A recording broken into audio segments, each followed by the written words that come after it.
Greetings, the Amplifier 30 here. No, the Astro 30 here. How are you? Welcome back to AEL. Now, if you're new to this channel, please consider going down below and subscribing if you haven't done so already. Cheers. Okay, so this is just a quick little update video on this ETI-413 power amplifier I was playing with yesterday. And I found that the constant current source and bash transistors were getting way too hot. I mean, they were still operating within their safe operating area. But yeah, having them get that hot, I just don't like it. So I've made some modifications. Over there are three TO-126 devices, BD-139 and 140 respectively. So up here is a constant current source, which is for the bass, which is down here. So that's a BD-140 and that one's a BD-139. And they now are just barely warm to the touch. I can hardly feel any heat coming off of it. If anything, the drivers are more warmer or hotter than those two transistors. And this transistor here is a BD-139 and it's the VBE multiplier. Originally that was a BC-546. Now the reason it's been changed to a BD-139 is because it really needs to be in contact with the heatsink where the output devices are, so it can actually have a positive temperature coefficient effect when the output stage heats up, so that the bias current will be lowered to keep the amplifier's output stage thermally in check, so we don't end up with thermal runaway. You could also make this transistor be in contact with the two drivers, so have a heatsink with all three transistors mounted to it, so the VBE multiplier is actually tracking the drivers, because these do get fairly warm and probably should be heat sinked. As I say, these get warmer than the VAS and the CCS, or do what a lot of designers do is have all of the transistors mounted to the heatsink, the drivers and the VBE multiplier plus the output stage. So it's really much of a muchness how it's done. Problem with that is if you've got two sets of output transistors plus the three transistors for the drivers and the VBE multiplier, well, that's going to make your width of your PCB quite large, over 100 millimeter. So if you wanted to keep the size of the PCB down under 100 by 100, so it's like if you get it made by PCBWay, for instance, it's only going to cost you $5 US.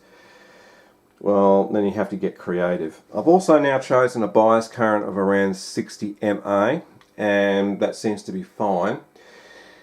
And I've had this running for over the last 2 hours, powered up, doing nothing much but producing a signal unloaded into the oscilloscope, and that bias has not moved much. That bias is remaining stable, which I'm happy about. Now I made another change to the input stage. As we can see, that is measuring what the output is doing. We've got a DC offset relatively close to zero now. And all I did, in the long tail pair, the first transistor has a 220 ohm resistor going into the cathode of the diode, where the anode then connects to the collector. I changed that value from 220 ohm to 270 ohm, and that was the result. We got a nice goosebumpy minus 2 millivolts. And currently the voltage that I'm testing it at is plus minus 31 volts roughly. So the DC offset may increase or decrease respectively with voltage. I did find at plus minus 25 volts the DC offset comes up a little bit, but yeah, at the end of the day, as long as the DC offset remains under 12 millivolts plus minus, it's fine. The original article stated in the testing procedure, when you measure the output voltage for 0 volts, as long as it's under 200 millivolts plus minus, then that's perfectly fine. And I'm reading this like, what? 200 millivolts is an excessive amount of DC offset. And to call, say, 150 millivolts DC offset either plus or minus acceptable is complete bullshit in my opinion. We want to keep the DC offset as low as possible. Let's be realistic here. And matching those two transistors for HFE is a very good idea as well. Now, those two transistors are matched. I believe they have a HFE each exactly of 245. So they're perfectly matched. If they weren't matched as well as they are, then yeah, the DC offset would be different. So other than that, there's not much else to discuss with the circuit, but those are the changes. So I will now show the schematic and end the video. So here's the redrawn schematic with the changes that I've made, which are only a few. There's not that many changes. I found, as I've mentioned, that using a 270 ohm resistor here in this part of the long tail pair brings our DC offset down closer to 0. And this is measured at plus minus 31 volts. The supply I've chosen would be plus minus 35. So even at plus minus 35, the difference in the DC offset is probably going to be negligible. You could put a 500 ohm trimmer pot here, for instance, if you wanted to make it an adjustable DC offset, but that leads to a problem that if this was set to 0 ohms, well, it could cause bad things for both the VAS and the long tail pair. However, as long as it started off at say 250 ohm, half resistance, then you could just tweak it back and forth a little until the DC offset came down. The obvious other change was the bias pot is a 1K instead of the 470 ohm. And of course the other changes is the constant current source transistor is a BD140. The VBE multiplier is a BD139 because that now needs to mount to the heatsink or where the output devices are. And the VAS is a BD139. And using a 140 and a 139 here, the heat has come down quite considerably. It's not that hot to the touch. They are getting slightly warm, but nothing to be concerned about. The drivers themselves actually are warmer than the CCS and the VAS. So really technically both the BD139 and 140 here as the output drivers need to be heat sinked at least with a small like fin style TO220 heatsink. But realistically I've monitored this and had this running for over an hour and these two transistors don't get any hotter than, you know, just barely warm to the touch. So that's the overall changes, and I've also now included a Zobel network which is not on the breadboard but it is actually on the schematic. It should really be there. Other than that, there are no changes. All the values of components here are the same apart from that resistor and these two sets of degeneration resistors, of course, because they were originally 0.25 ohms. They're 0.27s.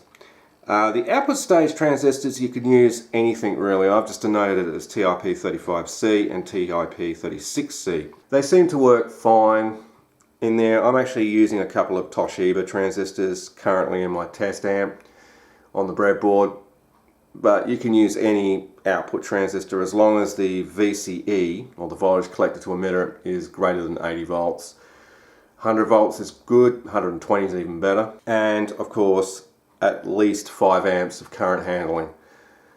15 would be great. The original TO3 devices, the 2N3055 and MJ2955s, they're supposed to be rated at around about, I think it's either 10 amps or 15 amps, and with a VCE of 80 volt.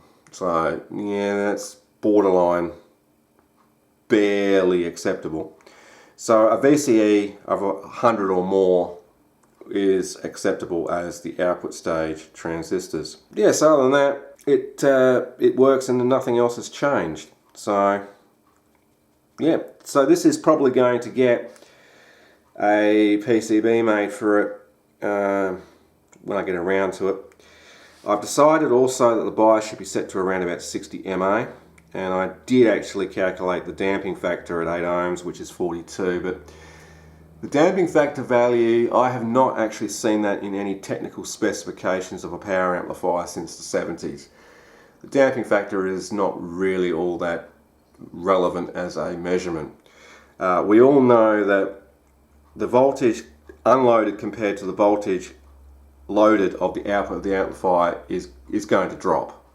That's just the way it is. Yeah, damping factor is not really a necessity for knowing that value, but I just did it for, you know, shits and giggles. I mean, I might make a separate video of how to calculate damping factor, but again, that measurement's not really important these days. Some people may disagree. Anyway, that will conclude this update video on this little amplifier, and I hope to present something a little bit more on it in the future. I'm the Astro 30, and if you enjoyed this video, please remember to go down below, like, comment and subscribe if you haven't done so already. And as always, this is the Astro 30 saying see ya, thanks for watching, have a great day.